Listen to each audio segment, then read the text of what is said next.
22 அதிகாரம். பின்பு பளிங்கை போல் தெளிவான ஜீவத் தண்ணீருள்ள சுத்தமான நதி தேவனும் ஆட்டுக்குட்டியானவரும் இருக்கிற சிங்காசனத்திலிருந்து புறப்பட்டு வருகிறதை எனக்கு காண்பித்தான். நகரத்து வீதியின் மத்தியிலும் நதியின் இரு கரையிலும் 12 விதமான கனிகளைத் தரும் ஜீவ விருட்சம் இருந்தது.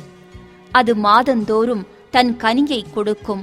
அந்த விருட்சத்தின் இலைகள் ஜனங்கள் ஆரோக்கியமடைகிறதற்கு ஏதுவானவைகள். இனி ஒரு சாபமும் இராது. தேவனும் ஆட்டுக்குட்டியானவரும் இருக்கிற சிங்காசனம் அதில் இருக்கும். அவருடைய ஊழியக்காரர் அவரைச் சேவித்து அவருடைய சமூகத்தை தரிசிப்பார்கள். அவருடைய நாமம் அவர்களுடைய நெற்றிகளில் இருக்கும். அங்கே ராக்காலம் இராது. விளக்கும் சூரியனுடைய வெளிச்சமும் அவர்களுக்கு வேண்டுவதில்லை. தேவனாகிய கர்த்தரே அவர்கள் மேல் பிரகாசிப்பார். அவர்கள் சதா காலங்களிலும் அரசாளுவார்கள். பின்பு அவர் என்னை நோக்கி, இந்த வசனங்கள் உண்மையும் சத்தியமுமானவைகள், சீக்கிரமாய் சம்பவிக்க வேண்டியவைகளை தம்முடைய ஊழியக்காரருக்கு காண்பிக்கும் பொருட்டு பரிசுத்த தீர்க்கதரிசிகளின் கர்த்தராகிய தேவனானவர் தம்முடைய தூதனை அனுப்பினார். இதோ சீக்கிரமாய் வருகிறேன். இந்த புஸ்தகத்தில் உள்ள தீர்க்க தரிசன வசனங்களை கைக்கொள்ளுகிறவன் பாக்கியவான் என்றார். யோவானாகிய நானே இவைகளை கண்டும் கேட்டும் இருந்தேன். நான் கேட்டு கண்டபோது இவைகளை எனக்கு காண்பித்த தூதனை வணங்கும்படி அவன் பாதத்தில் விழுந்தேன். அதற்கு அவன், நீ இப்படி செய்யாதபடிக்கு பார், உன்னோடும் உன் சகோதரரோடும் தீர்க்க தரிசிகளோடும் இந்த புஸ்தகத்தின் வசனங்களை கைக்கொள்ளுகிறவர்களோடும் கூட நானும் ஒரு ஊழியக்காரன். தேவனை தொழுதுகொள் என்றான். பின்னும் அவர் என்னை நோக்கி, இந்த புஸ்தகத்தில் உள்ள தீர்க்க தரிசன வசனங்களை முத்திரை போட வேண்டாம், காலம் சமீபமாயிருக்கிறது.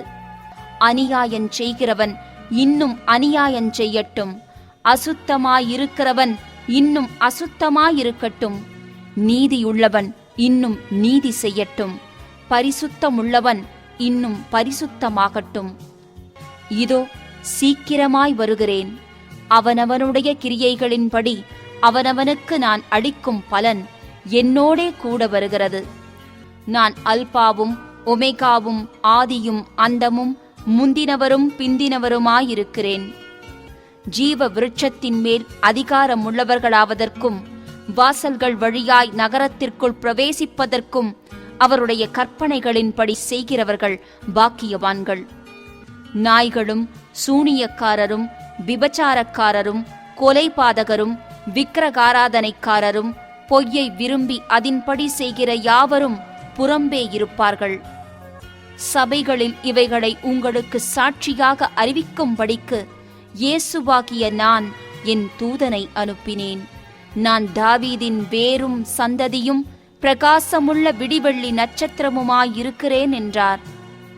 ஆவியும் மணவாட்டியும் வா என்கிறார்கள். கேட்கிறவனும் வா என்பானாக. தாகமாயிருக்கிறவன் வரக்கடவன். விருப்பமுள்ளவன் ஜீவ தண்ணீரை இலவசமாய் வாங்கிக் கொள்ள கடவன். இந்த புஸ்தகத்தில் உள்ள தீர்க்க தரிசன வசனங்களை கேட்கிற யாவருக்கும் நான் சாட்சியாக எச்சரிக்கிறதாவது, ஒருவன் இவைகளோடே எதையாகிலும் கூட்டினால் இந்த புஸ்தகத்தில் எழுதியிருக்கிற வாதைகளை தேவன் அவன் மேல் கூட்டுவார். ஒருவன் இந்த தீர்க்க தரிசன புஸ்தகத்தின் வசனங்களிலிருந்து எதையாகிலும் எடுத்து போட்டால் ஜீவ புஸ்தகத்திலிருந்தும் பரிசுத்த நகரத்திலிருந்தும் இந்த புஸ்தகத்தில் எழுதப்பட்டவைகளிலிருந்தும் அவனுடைய பங்கை தேவன் எடுத்து போடுவார். இவைகளை சாட்சியாக அறிவிக்கிறவர், மெய்யாகவே நான் சீக்கிரமாய் வருகிறேன் என்கிறார். ஆமென். கர்த்தராகிய இயேசுவே வாரும். நம்முடைய கர்த்தராகிய இயேசு கிறிஸ்துவின் கிருபை உங்கள் அனைவரோடும் கூட இருப்பதாக. ஆமென். மத்தேயு எழுதின சுவிசேஷம் 1ஆம் அதிகாரம். ஆபிரகாமின் குமாரனாகிய தாவீதின் குமாரனான இயேசு கிறிஸ்துவனுடைய வம்ச வரலாறு. ஆபிரகாம் ஈசாக்கை பெற்றான். ஈசாக்கு யாக்கோபை பெற்றான். யாக்கோபு யூதாவையும் அவன் சகோதரரையும் பெற்றான். யூதா பாரேசையும் சாராவையும் தாமாரினிடத்தில் பெற்றான். பாரேஸ் எஸ்ரோமை பெற்றான். எஸ்ரோம் ஆராமை பெற்றான். ஆராம் அம்மினதாபை பெற்றான். அம்மினதாப் நகசோனை பெற்றான். நகசோன் சல்மோனை பெற்றான். சல்மோன் போவாசை ராகாவினிடத்தில் பெற்றான். போவாஸ் ஓபேதை ரூத்தினிடத்தில் பெற்றான். ஓபேத் ஈசாயை பெற்றான். ஈசாய் தாவீது ராஜாவை பெற்றான். தாவீது ராஜா உரியாவின் மனைவியாயிருந்தவளிடத்தில் சாலமோனை பெற்றான். சாலமோன் ரெகோபெயாமை பெற்றான். ரெகோபெயாம் அபியாவை பெற்றான். அபியா ஆசாவை பெற்றான். ஆசா யோசபாத்தை பெற்றான். யோசபாத் யோராமை பெற்றான். யோராம் உசியாவை பெற்றான். உசியா யோதாமை பெற்றான். யோதாம் ஆகாஸை பெற்றான். ஆகாஸ் எசேக்கியாவை பெற்றான். எசேக்கியா மனாசேயை பெற்றான். மனாசே ஆமோனை பெற்றான். ஆமோன் யோசியாவை பெற்றான். பாபிலோனுக்கு சிறைப்பட்டு போகும் காலத்தில் யோசியா எகோனியாவையும் அவனுடைய சகோதரரையும் பெற்றான். பாபிலோனுக்கு சிறைப்பட்டு போன பின்பு எகோனியா சலாத்தியலை பெற்றான். சலாத்தியேல் சொரோபாபேலை பெற்றான். சொரோபாபேல் அபியூதை பெற்றான். அபியூத் எலியாக்கீமை பெற்றான். எலியாக்கீம் ஆசோரை பெற்றான். ஆசோர் சாதோக்கை பெற்றான். சாதோக்கு ஆகீமை பெற்றான். ஆகீம் எலியூதை பெற்றான். எலியூத் எலெயாசாரை பெற்றான். எலெயாசார் மாத்தானை பெற்றான். மாத்தான் யாக்கோபை பெற்றான். யாக்கோபு மரியாளுடைய புருஷனாகிய யோசேப்பை பெற்றான். அவனிடத்தில் கிறிஸ்து என்னப்படுகிற இயேசு பிறந்தார். இவ்விதமாய் உண்டான தலைமுறைகளெல்லாம் ஆபிரகாம் முதல் தாவீது வரைக்கும் 14 தலைமுறைகளும், தாவீது முதல் பாபிலோனுக்கு சிறைப்பட்டு போன காலம் வரைக்கும் 14 தலைமுறைகளும், பாபிலோனுக்கு சிறைப்பட்டு போன காலம் முதல் கிறிஸ்து வரைக்கும் 14 தலைமுறைகளுமாம். இயேசு கிறிஸ்துவனுடைய ஜனனத்தின் விவரமாவது, அவருடைய தாயாகிய மரியாள் யோசேப்புக்கு நியமிக்கப்பட்டிருக்கையில் அவர்கள் கூடி வரும் முன்னே அவள் பரிசுத்த ஆவியினாலே கர்ப்பவதியானாள் என்று காணப்பட்டது. அவள் புருஷனாகிய யோசேப்பு நீதிமானாயிருந்து அவளை அவமானப்படுத்த மனதில்லாமல் இரகசியமாய் அவளை தள்ளிவிட யோசனையாயிருந்தான். அவன் இப்படி சிந்தித்துக் கொண்டிருக்கையில் கர்த்தருடைய தூதன் சொப்பனத்தில் அவனுக்கு காணப்பட்டு, தாவீதின் குமாரனாகிய யோசேப்பே, உன் மனைவியாகிய மரியாளை சேர்த்து கொள்ள ஐயப்படாதே. அவளிடத்தில் உற்பத்தியாயிருக்கிறது பரிசுத்த ஆவியினால் உண்டானது. அவள் ஒரு குமாரனை பெறுவாள். அவருக்கு இயேசு என்று பெயரிடுவாயாக. ஏனெனில் அவர் தமது ஜனங்களின் பாவங்களை நீக்கி அவர்களை இரட்சிப்பார் என்றான். தீர்க்கதரிசியின் மூலமாய் கர்த்தராலே உரைக்கப்பட்டது நிறைவேறும்படி இதெல்லாம் நடந்தது. அவன் இதோ ஒரு கன்னிகை கர்ப்பவதியாகி ஒரு குமாரனை பெறுவாள். அவருக்கு இம்மானுவேல் என்று பெயரிடுவார்கள் என்று சொன்னான். இம்மானுவேல் என்பதற்கு தேவன் நம்மோடு இருக்கிறார் என்று அர்த்தமாம். யோசேப்பு நித்திரை தெளிந்து எழுந்து கர்த்தருடைய தூதன் தனக்கு கட்டளையிட்டபடியே தன் மனைவியை சேர்த்து கொண்டு அவள் தன் முதற்பேரான குமாரனை பெருமளவும் அவளை அறியாதிருந்து அவருக்கு இயேசு என்று பெயரிட்டான். மத்தேயு 2ஆம் அதிகாரம். ஏரோது ராஜாவின் நாட்களில் யூதேயாவிலுள்ள பெத்லெகேமிலே இயேசு பிறந்த பொழுது கிழக்கிலிருந்து சாஸ்திரிகள் எருசலேமுக்கு வந்து, யூதருக்கு ராஜாவாக பிறந்திருக்கிறவர் எங்கே? கிழக்கிலே அவருடைய நட்சத்திரத்தை கண்டு அவரை பணிந்து கொள்ள வந்தோம் என்றார்கள். ஏரோது ராஜா அதை கேட்டபொழுது அவனும் அவனோடு கூட எருசலேம் நகரத்தார் அனைவரும் கலங்கினார்கள். அவன் பிரதான ஆசாரியர், ஜனத்தின் வேதபாரகர் எல்லாரையும் கூடிவரச் செய்து கிறிஸ்துவானவர் எங்கே பிறப்பார் என்று அவர்களிடத்தில் விசாரித்தான். அதற்கு அவர்கள், யூதேயாவிலுள்ள பெத்லகேமிலே பிறப்பார். அது ஏனென்றால், யூதேயா தேசத்திலுள்ள பெத்லகேமே, யூதாவின் பிரபுக்களில் நீ சிறியதல்ல. என் ஜனமாகிய இஸ்ரவேலை ஆளும் பிரபு உன்னிடத்திலிருந்து புறப்படுவார் என்று தீர்க்கதரிசினால் எழுதப்பட்டிருக்கிறது என்றார்கள். அப்பொழுது ஏரோது சாஸ்திரிகளை இரகசியமாய் அழைத்து நட்சத்திரம் காணப்பட்ட காலத்தை குறித்து அவர்களிடத்தில் திட்டமாய் விசாரித்து, நீங்கள் போய் பிள்ளையை குறித்து திட்டமாய் விசாரியுங்கள். நீங்கள் அதை கண்ட பின்பு நானும் வந்து அதை பணிந்து கொள்ளும்படி எனக்கு அறிவியுங்கள் என்று சொல்லி அவர்களை பெத்லகேமுக்கு அனுப்பினார். ராஜா சொன்னதை அவர்கள் கேட்டு போகையில், இதோ அவர்கள் கிழக்கிலே கண்ட நட்சத்திரம் பிள்ளை இருந்த ஸ்தலத்திற்கு மேல் வந்து நிற்கும் வரைக்கும் அவர்களுக்கு முன் சென்றது. அவர்கள் அந்த நட்சத்திரத்தை கண்டபோது மிகுந்த ஆனந்த சந்தோஷம் அடைந்தார்கள். அவர்கள் அந்த வீட்டுக்குள் பிரவேசித்து பிள்ளையையும் அதன் தாயாகிய மரியாளையும் கண்டு சாஷ்டாங்கமாய் விழுந்து அதை பணிந்து கொண்டு தங்கள் பொக்கிஷங்களை திறந்து பொன்னையும் தூபவர்க்கத்தையும் வெள்ளை போளத்தையும் அதற்கு காணிக்கையாக வைத்தார்கள். பின்பு அவர்கள் ஏரோதினிடத்திற்கு திரும்பி போக வேண்டாம் என்று சொப்பனத்தில் தேவனால் எச்சரிக்கப்பட்டு வேறு வழியாய் தங்கள் தேசத்திற்கு திரும்பி போனார்கள். அவர்கள் போன பின்பு கர்த்தருடைய தூதன் சொப்பனத்தில் யோசேப்புக்கு காணப்பட்டு, ஏரோது பிள்ளையை கொலை செய்ய தேடுவான். ஆகையால் நீ எழுந்து பிள்ளையையும் அதன் தாயையும் கூட்டிக் கொண்டு எகிப்துக்கு ஓடிப்போய் நான் உனக்கு சொல்லும் வரைக்கும் அங்கே இரு என்றான். அவன் எழுந்து இரவிலே பிள்ளையையும் அதன் தாயையும் கூட்டிக் கொண்டு எகிப்துக்கு புறப்பட்டு போய் ஏரோதின் மரண பரியந்தம் அங்கே இருந்தான். எகிப்திலிருந்து என்னுடைய குமாரனை வரவழைத்தேன் என்று தீர்க்கதரிசியின் மூலமாய் கர்த்தரால் உரைக்கப்பட்டது நிறைவேறும்படி இப்படி நடந்தது. அப்பொழுது ஏரோது தான் சாஸ்திரிகளால் வஞ்சிக்கப்பட்டதை கண்டு மிகுந்த கோபமடைந்து ஆட்களை அனுப்பி தான் சாஸ்திரிகளிடத்தில் திட்டமாய் விசாரித்த காலத்தின்படியே பெத்லகேமிலும் அதன் சகல எல்லைகளிலும் இருந்த 2 வயதுக்கு உட்பட்ட எல்லா ஆண் பிள்ளைகளையும் கொலை செய்தான். புலம்பலும் அழுகையும் மிகுந்த துக்கம் கொண்டாடலும் ஆகிய கூக்குரல் ராமாவிலே கேட்கப்பட்டது.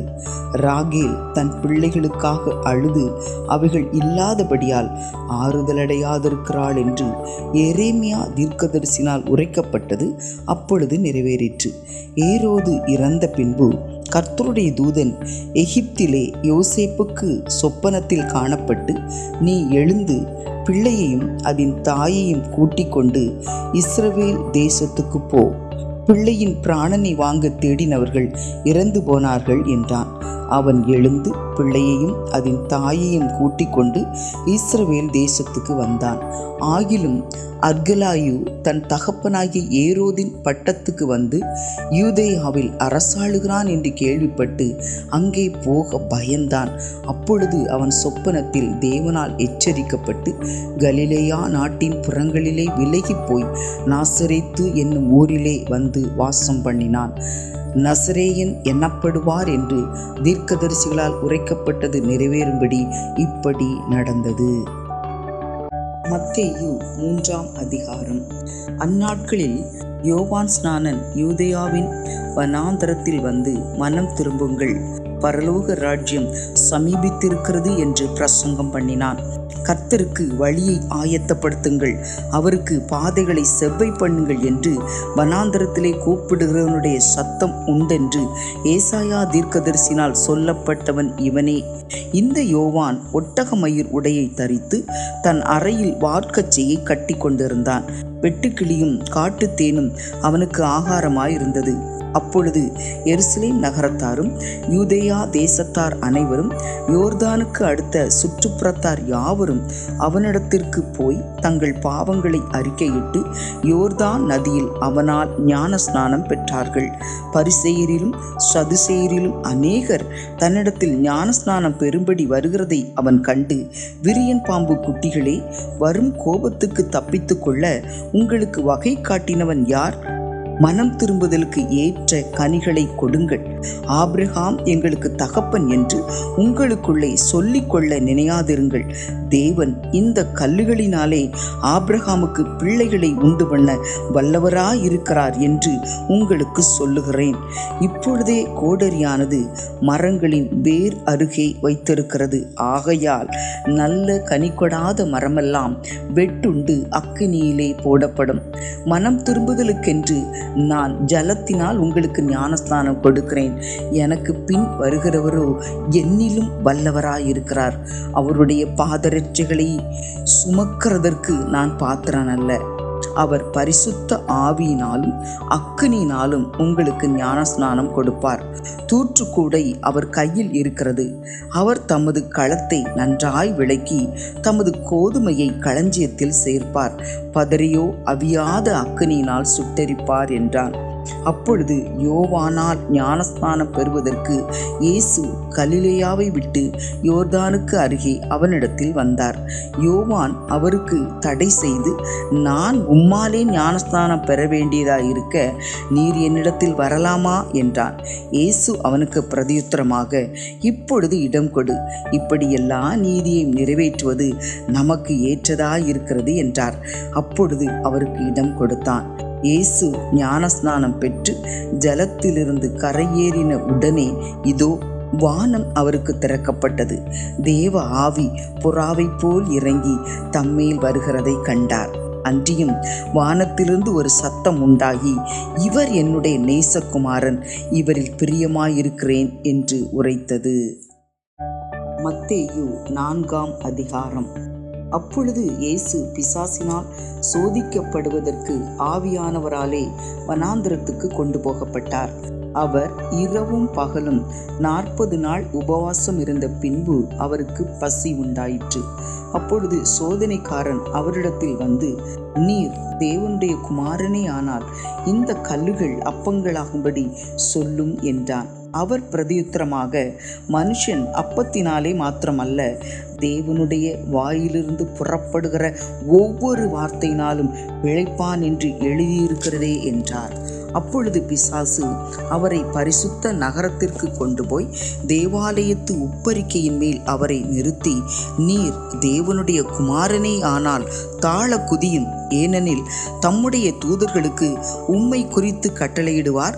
உமது பாதம் கல்லில் இடராதபடிக்கு அவர்கள் உம்மை கைகளில் ஏந்தி கொண்டு போவார்கள் என்பதாய் எழுதியிருக்கிறது என்று சொன்னான். அதற்கு இயேசு, உன் தேவனாகிய கர்த்தரை பரீட்சை பாராதிருப்பாயாக என்றும் எழுதியிருக்கிறதே என்றார். மறுபடியும் பிசாசு அவரை மிகவும் உயர்ந்த மலையின் மேல் கொண்டு போய் உலகத்தின் சகல ராஜ்யங்களையும் அவைகளின் மகிமையையும் அவருக்கு காண்பித்து, நீர் சாஷ்டாங்கமாய் விழுந்து என்னை பணிந்து கொண்டால் இவைகளையெல்லாம் உமக்கு தருவேன் என்று சொன்னான். அப்பொழுது இயேசு, அப்பாலே போ சாத்தானே, உன் தேவனாகிய கர்த்தரை பணிந்து கொண்டு அவர் ஒருவருக்கே ஆராதனை செய்வாயாக என்று எழுதியிருக்கிறதே என்றார். அப்பொழுது பிசாசானவன் அவரை விட்டு விலகி போனான். உடனே தேவதூதர்கள் வந்து அவருக்கு பணிவிடை செய்தார்கள். யோவான் காவலில் வைக்கப்பட்டான் என்று இயேசு கேள்விப்பட்டு கலிலேயாவுக்கு போய் நாசரேத்தை விட்டு செபுலோன், நப்தலி என்னும் நாடுகளின் எல்லைகளில் இருக்கும் கடற்கரைக்கு அருகான கப்பர்நகூமிலே வந்து வாசம் பண்ணினார். கடற்கரை அருகிலும் யோர்தானுக்கு அப்புறத்திலும் உள்ள செபுலோன் நாடும் நப்தலி நாடும் ஆகிய புறஜாதியாருடைய கலிலேயாவிலே இருளில் இருக்கும் ஜனங்கள் பெரிய வெளிச்சத்தை கண்டார்கள். மரண இருளின் திசையில் இருக்கிறவர்களுக்கு வெளிச்சம் உதித்தது என்று ஏசாயா தீர்க்கதரிசினால் உரைக்கப்பட்டது நிறைவேறும்படி இப்படி நடந்தது. அது முதல் இயேசு, மனம் திரும்புங்கள், பரலோக ராஜ்யம் சமீபித்திருக்கிறது என்று பிரசங்கிக்க தொடங்கினார். இயேசு கலிலேயா கடலோரமாய் நடந்து போகையில் மீன் பிடிக்கிறவர்களாயிருந்த 2 சகோதர சகோதரராகிய பேதுரு என்னப்பட்ட சீமோனும் அவன் சகோதரன் அந்திரேயாவும் கடலில் வலை போட்டு கொண்டிருக்கிற போது அவர்களை கண்டு, என் பின்னே வாருங்கள், உங்களை மனுஷரை பிடிக்கிறவர்களாக்குவேன் என்றார். உடனே அவர்கள் வலைகளை விட்டு அவருக்கு பின் சென்றார்கள். அவர் அவ்விடம் விட்டு போகையில் வேறே 2 சகோதரராகிய செபதேயுவின் மகன் யாக்கோபும் அவன் சகோதரன் யோவானும் தங்கள் தகப்பன் செபதேயுடனே படவிலிருந்து தங்கள் வலைகளை பழுது பார்த்து கொண்டிருக்கிற போது அவர்களை கண்டு அவர்களையும் அழைத்தார். உடனே அவர்கள் படவையும் தங்கள் தகப்பனையும் விட்டு அவருக்கு பின் சென்றார்கள். பின்பு இயேசு கலிலேயா எங்கும் சுற்றி நடந்து அவர்களுடைய ஜெப ஆலயங்களில் உபதேசித்து ராஜ்யத்தின் சுவிசேஷத்தை பிரசங்கித்து ஜனங்களுக்கு உண்டாயிருந்த சகல வியாதிகளையும் சகல நோய்களையும் நீக்கி சொஸ்தமாக்கினார். அவருடைய கீர்த்தி சீரியா எங்கும் பிரசித்தமாயிற்று. அப்பொழுது பலவித வியாதிகளையும் வேதனைகளையும் அடைந்திருந்த சகல பிணியாளிகளையும் பிசாசு பிடித்தவர்களையும் சந்திர ரோகிகளையும் திமிர்வாதக்காரரையும் அவரிடத்தில் கொண்டு வந்தார்கள். அவர்களை சொஸ்தமாக்கினார். கலிலேயாவிலும் தெக்கப்போலியிலும் எருசலேமிலும் யூதேயாவிலும் யோர்தானுக்கு அப்புறத்திலும் இருந்து திரளான ஜனங்கள் வந்து அவருக்கு பின் சென்றார்கள். மத்தேயு 5ஆம் அதிகாரம். அவர் திரளான ஜனங்களைக் கண்டு மலையின் மேல் ஏறினார். அவர் உட்கார்ந்த பொழுது அவருடைய சீஷர்கள் அவரிடத்தில் வந்தார்கள். அப்பொழுது அவர் தமது வாயை திறந்து அவர்களுக்கு உபதேசித்து சொன்னது என்னவென்றால், ஆவியில் எளிமை உள்ளவர்கள் பாக்கியவான்கள், பரலோக ராஜ்யம் அவர்களுடையது. துயரப்படுகிறவர்கள் பாக்கியவான்கள், அவர்கள் ஆறுதல் அடைவார்கள். சாந்த குணமுள்ளவர்கள் பாக்கியவான்கள், அவர்கள் பூமியை சுதந்தரித்துக் கொள்ளுவார்கள். நீதியின் மேல் பசி தாகமுள்ளவர்கள் பாக்கியவான்கள், அவர்கள் திருப்தி அடைவார்கள். இரக்கமுள்ளவர்கள் பாக்கியவான்கள், அவர்கள் இரக்கம் பெறுவார்கள். இருதயத்தில் சுத்தமுள்ளவர்கள் பாக்கியவான்கள், அவர்கள் தேவனை தரிசிப்பார்கள். சமாதானம் பண்ணுகிறவர்கள் பாக்கியவான்கள், அவர்கள் தேவனுடைய புத்திரர் எண்ணப்படுவார்கள். நீதி நிமித்தம் துன்பப்படுகிறவர்கள் பாக்கியவான்கள், பரலோக ராஜ்யம் அவர்களுடையது. என் நிமித்தம் உங்களை நிந்தித்து துன்பப்படுத்தி பலவித தீமையான மொழிகளையும் உங்கள் பேரில் பொய்யாய் சொல்வார்களானால் பாக்கியவான்களாய் இருப்பீர்கள். சந்தோஷப்பட்டு களிகூறுங்கள், பரலோகத்தில் உங்கள் பலன் மிகுதியாயிருக்கும். உங்களுக்கு முன்னிருந்த தீர்க்கதரிசிகளையும் அப்படியே துன்பப்படுத்தினார்களே. நீங்கள் பூமிக்கு உப்பாயிருக்கிறீர்கள். உப்பானது சாரமற்று போனால் எதினால் சாரமாக்கப்படும்? வெளியே கொட்டப்படுவதற்கும் மனுஷரால் மிதிக்கப்படுவதற்குமே ஒழிய வேறொன்றுக்கும் உதவாது. நீங்கள் உலகத்துக்கு வெளிச்சமாயிருக்கிறீர்கள். மலையின் மேல் இருக்கிற பட்டணம் மறைந்திருக்க மாட்டாது. விளக்கை கொளுத்தி மரக்காலால் மூடி வைக்காமல் விளக்கு தண்டின் மேல் வைப்பார்கள். அப்பொழுது அது வீட்டிலுள்ள யாவருக்கும் வெளிச்சம் கொடுக்கும். இவ்விதமாய் மனுஷர் உங்கள் நற்கிரியைகளை கண்டு பரலோகத்தில் இருக்கிற உங்கள் பிதாவை மகிமைப்படுத்தும்படி உங்கள் வெளிச்சம் அவர்கள் முன்பாக பிரகாசிக்க கடவது. நியாயப்பிரமாணத்தை ஆனாலும் தீர்க்க தரிசனங்களை ஆனாலும் அழிக்கிறதற்கு வந்தேன் என்று எண்ணிக்கொள்ளாதேயுங்கள். அழிக்கிறதற்கு அல்ல, நிறைவேற்றுகிறதற்கே வந்தேன். வானமும் பூமியும் ஒளிந்து போனாலும் நியாயப்பிரமாணத்தில் உள்ளது எல்லாம் நிறைவேறும் அளவும் அதில் ஒரு சிறு எழுத்தாகிலும் ஒரு எழுத்தின் உறுப்பாகிலும் ஒளிந்து போகாது என்று மெய்யாகவே உங்களுக்கு சொல்லுகிறேன். ஆகையால் இந்த கற்பனைகள் எல்லாவற்றிலும் சிறிதானது ஒன்றையாகிலும் மீறி அவ்விதமாய் மனுஷருக்கு போதிக்கிறவன் பரலோக ராஜ்யத்தில் எல்லாரிலும் சிறியவன் எண்ணப்படுவான். இவைகளை கைக்கொண்டு போதிக்கிறவனோ பரலோக ராஜ்யத்தில் பெரியவன் எண்ணப்படுவான். வேதபாரகர் பரிசேயர் என்பவர்களுடைய நீதியிலும் உங்கள் நீதி அதிகமாயிராவிட்டால் பரலோக ராஜ்யத்தில் பிரவேசிக்க மாட்டீர்கள் என்று உங்களுக்கு சொல்லுகிறேன். கொலை செய்யாதிருப்பாயாக என்பதும் கொலை செய்கிறவன் நியாயத்தீர்ப்புக்கு ஏதுவாயிருப்பான் என்பதும் பூர்வத்தாருக்கு உரைக்கப்பட்டதென்று கேள்விப்பட்டிருக்கிறீர்கள். நான் உங்களுக்கு சொல்லுகிறேன், தன் சகோதரனை நியாயமில்லாமல் கோபித்துக் கொள்பவன் நியாயத்தீர்ப்புக்கு ஏதுவாயிருப்பான். தன் சகோதரனை வீணன் என்று சொல்லுகிறவன் ஆலோசனை சங்க தீர்ப்புக்கு ஏதுவாயிருப்பான். ஏதுவாயிருப்பான். மூடனே என்று சொல்லுகிறவன் எரி நரகத்திற்கு ஏதுவாயிருப்பான். ஆகையால் நீ பலிபீடத்தினிடத்தில் உன் காணிக்கையை செலுத்த வந்து உன் பேரில் உன் சகோதரனுக்கு குறை உண்டென்று அங்கே நினைவு கூறுவாயாகில், அங்கேதானே பலிபீடத்தின் முன் உன் காணிக்கையை வைத்துவிட்டு போய் முன்பு உன் சகோதரனோடே ஒப்புரவாகி பின்பு வந்து உன் காணிக்கையை செலுத்து. எதிராளி உன்னை நியாயாதிபதியினிடத்தில் ஒப்புக்கொடாமலும் நியாயாதிபதி உன்னை சேவகனிடத்தில் ஒப்புக்கொடாமலும் நீ சிறைச்சாலையில் வைக்கப்படாமலும் இருக்கும்படியாக நீ உன் எதிராளியோடு வழியில் இருக்கும்போதே சீக்கிரமாய் அவனுடனே நல்மனம் பொருந்தாவிட்டால் நீ ஒரு காசும் குறைவின்றி கொடுத்து தீர்க்கு மட்டும் அவனிடத்திலிருந்து புறப்பட மாட்டாய் என்று மெய்யாகவே உனக்கு சொல்லுகிறேன். விபச்சாரம் செய்யாதிருப்பாயாக என்பது பூர்வத்தாருக்கு உரைக்கப்பட்டதென்று கேள்விப்பட்டிருக்கிறீர்கள். நான் உங்களுக்கு சொல்லுகிறேன், ஒரு ஸ்திரியை இச்சையோடு பார்க்கிற எவனும் தன் இருதயத்தில் அவளோடே விபச்சாரம் செய்தாயிற்று. உன் வலது கண் உனக்கு இடறல் உண்டாக்கினால் அதை பிடுங்கி எரிந்து போடு. உன் சரீரம் முழுவதும் நரகத்தில் தள்ளப்படுவதை பார்க்கிலும் உன் அவயவங்களில் ஒன்று கெட்டுப்போவது உனக்கு நலமாயிருக்கும். உன் வலது கை உனக்கு இடறல் உண்டாக்கினால் அதை தரித்து எரிந்து போடு. உன் சரீரம் முழுவதும் நரகத்தில் தள்ளப்படுவதை பார்க்கிலும் உன் அவயவங்களில் ஒன்று கெட்டுப்போவது உனக்கு நலமாயிருக்கும். தன் மனைவியை தள்ளிவிடுகிற எவனும் தள்ளுதற் சீட்டை அவளுக்கு கொடுக்க கடவன் என்று உரைக்கப்பட்டது.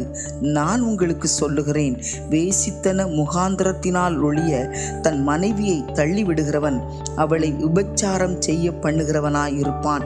அப்படி தள்ளிவிடப்பட்டவளை விவாகம் பண்ணுகிறவனும் விபச்சாரம் செய்கிறவனாயிருப்பான்.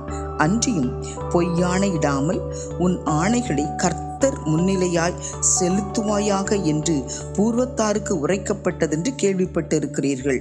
நான் உங்களுக்கு சொல்லுகிறேன், பரிச்சேயம் சத்தியம் பண்ண வேண்டாம், வானத்தின் பேரில் சத்தியம் பண்ண வேண்டாம், அது தேவனுடைய சிங்காசனம். பூமியின் பேரிலும் சத்தியம் பண்ண வேண்டாம், அது அவருடைய பாதபடி. எருசலேமின் பேரிலும் சத்தியம் பண்ண வேண்டாம், அது மகாராஜாவினுடைய நகரம். உன் சிரசின் பேரிலும் சத்தியம் பண்ண வேண்டாம், அதின் ஒரு மயிரையாவது வெண்மையாக்கவும் கருப்பாக்கவும் உன்னால் கூடாதே. உள்ளதை உள்ளதென்றும் இல்லதை இல்லதென்றும் சொல்லுங்கள். இதற்கு மிஞ்சினது தீமையினால் உண்டாயிருக்கும். கண்ணுக்கு கண் பல்லுக்கு பல் என்று உரைக்கப்பட்டதை கேள்விப்பட்டிருக்கிறீர்கள். நான் உங்களுக்கு சொல்லுகிறேன், தீமையோடு எதிர்த்து நிற்க வேண்டாம். ஒருவன் உன்னை வலது கன்னத்தில் அறைந்தால் அவனுக்கு மறு கன்னத்தையும் திருப்பிக் கொடு. உன்னோடு வழக்காடி உன் வஸ்திரத்தை எடுத்துக்கொள்ள வேண்டுமென்று இருக்கிறவனுக்கு உன் அங்கியையும் விட்டுவிடு. ஒருவன் உன்னை 1 மைல் தூரம் வர பலவந்தம் பண்ணினால் அவனோடு 2 மைல் தூரம் போ. உன்னிடத்தில் கேட்கிறவனுக்கு கொடு. உன்னிடத்தில் கடன் வாங்க விரும்புகிறவனுக்கு முகம் கோணாதே. உனக்கு அடுத்தவனை சிநேகித்து உன் சத்ருவை பகைப்பாயாக என்று சொல்லப்பட்டதை கேள்விப்பட்டிருக்கிறீர்கள். நான் உங்களுக்கு சொல்லுகிறேன், உங்கள் சத்துருக்களை சிநேகியுங்கள், உங்களை சபிக்கிறவர்களை ஆசீர்வதியுங்கள், உங்களை பகைக்கிறவர்களுக்கு நன்மை செய்யுங்கள், உங்களை நிந்திக்கிறவர்களுக்காகவும் உங்களை துன்பப்படுத்துகிறவர்களுக்காகவும் ஜெபம் பண்ணுங்கள். இப்படி செய்வதினால் நீங்கள் பரலோகத்தில் இருக்கிற உங்கள் பிதாவுக்கு புத்திரராயிருப்பீர்கள். அவர் தீயோர் மேலும் நல்லோர் மேலும் தமது சூரியனை உதிக்க பண்ணி நீதி உள்ளவர்கள் மேலும் அநீதி உள்ளவர்கள் மேலும் மழையை பெய்ய பண்ணுகிறார். உங்களை சிநேகிக்கிறவர்களையே நீங்கள் சிநேகிப்பீர்களானால் உங்களுக்கு பலன் என்ன?